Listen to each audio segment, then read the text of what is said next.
Сәлеметсіздер ме? Менің аты жөнім Қадыржанова Нұрқанифа. Мен 9-шы А сынып оқушысымын. Бүгінгі жобамның тақырыбы Кенесары Қасымұлы бастаған ұлт-азаттық қозғалыс. Жобамның мақсаты көтерілістің мақсатын, оның алғы шарттары мен күрестің барысын білдіріп қою. Жобамның өзектілігі Қазақстан жастардың ұлттық өзіндік сана сезімін арттыруға ұмтылады. Жобамның міндеті мектеп оқушыларының көтерілістің тарихи маңызы туралы хабардарлығын арттыру. Жобаның жаңашылдығы Кенесары Қасымұлының көтерілісі туралы ақпаратты әр адам үшін қолжетімді тілде ұсыну. Зерттеу әдістері, оқулықтар мен хрестоматияларды қолдану, интернет ресурстарды пайдалану және тағы да басқа. Кенесары Қасымұлы қазақ сұлтаны, ұлы Абылай ханның немересі және барлық жүздің соңғы ханы болып табылады. Кенесары Қазақстанның тәуелсіз мемлекеттілігін қалпына келтіру үшін күрестің бастауында тұрды. Оның империялық саясатқа қарсы күресте қазақ халқының бостандығы үшін әсері зор. Тәуелсіз мемлекеттілікті дамытудың заманауи үдерістеріндегі оның саяси мұрасының рухани сабақтары ерекше маңызды. Кенесары Қасымұлы бастаған ұлт-азаттық қозғалыс 1837-1847 жылдар аралығы.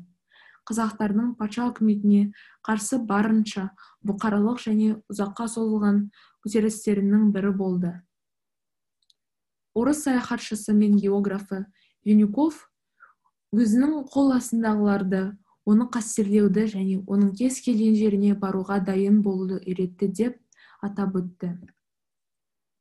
Көтерілістің қозғаушы күштері қазақ қоғамының барлық топтары, ақсүйектер, көшпелі шаруалар, егіншілер, жатақтар болды. Көтерілісшілер қатарында Ағыбай, Жанайдар Батыр, Иман Дулатов, Жоламан Тіленшиев, Жеке Батыр, Байсейіт және тағы да басқалар болды. Кенесарының жауынгерлерінің қатарында басқа халықтардың өкілдері, орыстар, татарлар, башқұрттар, қарақалпақтар, түрікмендер, қырғыздар, өзбектер болды. Көтерілісшілердің саны 20 мыңға жетті. Көтерілістің себептері мен алғы шарттары. Көтерілістің ең басты себебі Ресей империясының Қоқан мен Хиуа хандықтарының агрессивті отарлық экспансиясына наразылық. Қазақ халқының саяси-экономикалық жағдайының нашарлауы, әскери шептер салуы, ең жақсы жайылымдық жерлерді жаулап алуы, салықтардың өсуі. Көтерілістің мақсаттары. Ресей империясының құрамына кірмеген жерлердің тәуелсіздігін сақтау, қазақтарды Қоқан хандығының билігінен босату, одан әрі отарлауды тоқтату. Күрестің барысы 1837 жылдың тамыз айында Кенесарының жасақтары Ақмола бекінісіне шабуыл жасап, оны өртеп жіберді.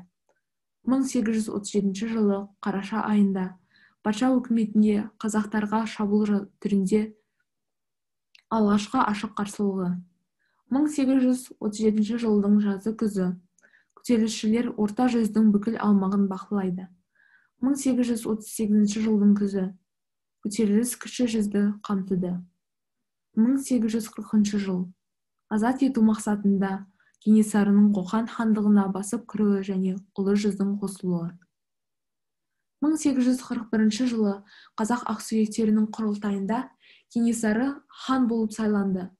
Осылайша 1841 жылы қазақ хандығы қысқа уақытта қалпына келтірілді.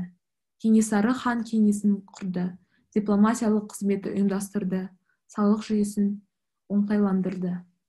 Әскерлер қатаң тәртіпті сақтады. Қасымұлы барлау мен қарсы барлау жүйесін ұйымдастыра алды. Оның солтүстігінде және Қоқан хандығының бекіністерінде агенттері болды.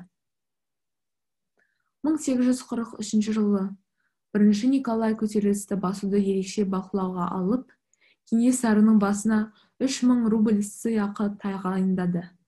1843 жылы патша армиясының жазалаушы отрядтары Омбыдан, Петропавлдан және Қарқаралыдан аттанды.